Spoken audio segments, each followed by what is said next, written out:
warahmatullahi wabarakatuh. Perkenalkan nama saya Rahmadila dengan NIM 23058112. Hari ini saya akan menjelaskan materi mengenai IPS. Yang pertama itu ada hakikat dan pengembangan pendidikan IPS. Ilmu pengetahuan sosial merupakan bidang kajian pendidikan yang mengintegrasikan berbagai konsep ilmu-ilmu sosial seperti sosiologi, ekonomi, geografi, sejarah, antropologi, politik, dan humaniora untuk tujuan pembelajaran di tingkat dasar dan menengah. Yang kedua ada kedudukan IPS dalam struktur ilmu pengetahuan.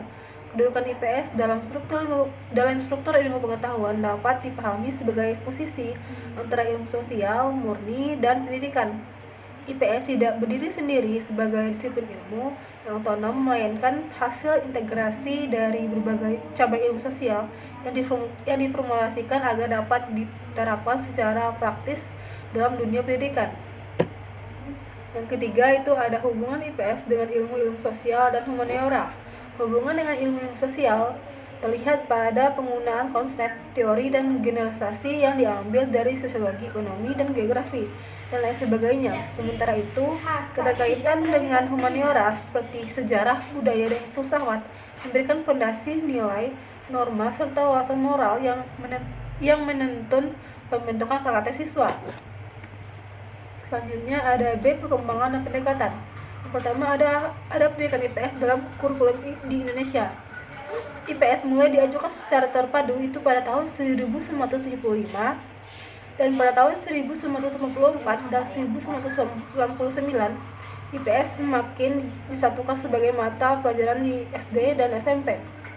Pada kurikulum KTSP 2006, guru diberikan kebebasan dalam mengembangkan materi, dan dalam kurikulum 2013 IPS menjadi pelajaran tematik berbasis kompetensi dan menekankan student central learning. Yang kedua itu ada substansi pembelajaran IPS.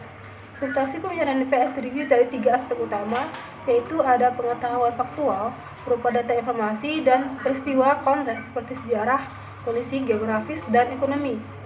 Selanjutnya ada konsep dan generalisasi sosial berupa pemahaman fenomena sosial seperti interaksi, mobilitas, dan perubahan masyarakat. Selanjutnya yang terakhir itu ada nilai dan sikap sosial seperti tanggung jawab, toleransi, solidaritas, dan nasionalisme.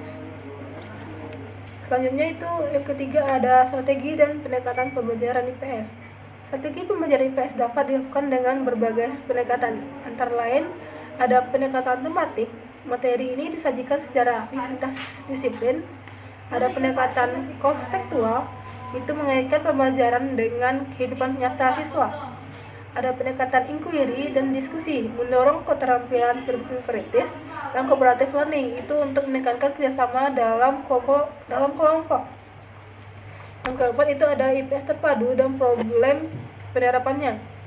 IPS terpadu berarti materi disajikan secara utuh dari berbagai disiplin, misalnya tema perdagangan dibahas dari aspek sejarah, geografi, dan ekonomi.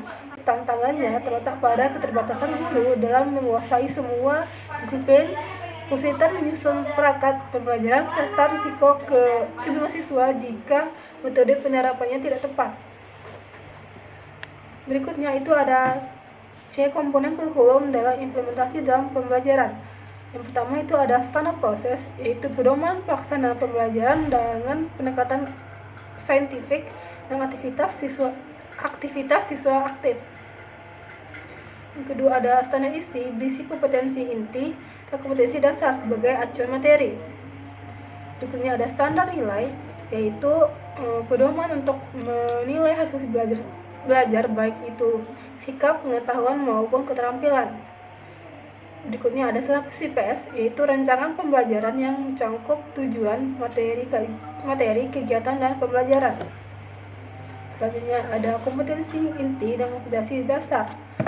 Kompetensi inti meliputi ranah sikap spiritual, sikap sosial, pengetahuan, dan keterampilan. Kompetensi dasar merupakan jabaran yang lebih spesifik berupa kemampuan yang harus dicapai siswa dalam setiap jenjang pembelajaran.